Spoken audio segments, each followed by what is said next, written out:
अस्सलाम वालेकुम नाज़रीन, नवी ॾिसी रहिया आहियो STV न्यूज़। मां आहियां ख़दीजा फ़ातिमा। नज़र विझूं था हिमल जी अपडेट ते।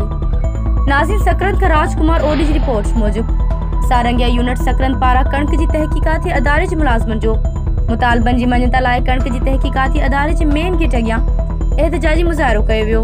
सारंगिया जे मरकज़ी अॻवान नियाज़ अहमद मंगलियो, सैयद आसिफ अली शाह, बशीर अहमद पवन ऐं ॿियनि मुलाज़िमनि एहतिजाज कंदे चयो त मुलाज़िमनि जो अपग्रेडेशन टाइम स्केल समेत ॿिया मुतालबा तस्लीम नथा कया वञनि, जॾहिं त ॿियनि इदारनि में क्लार्कनि, लेबॉरेटरी असिस्टेंट जी अपग्रेडेशन समेत ॿियनि मसइलनि लाइ DPC थी वियूं आहिनि, पर असांजे इदारे पारां अपग्रेडेशन लाइ का बि कोशिश न कई वई आहे।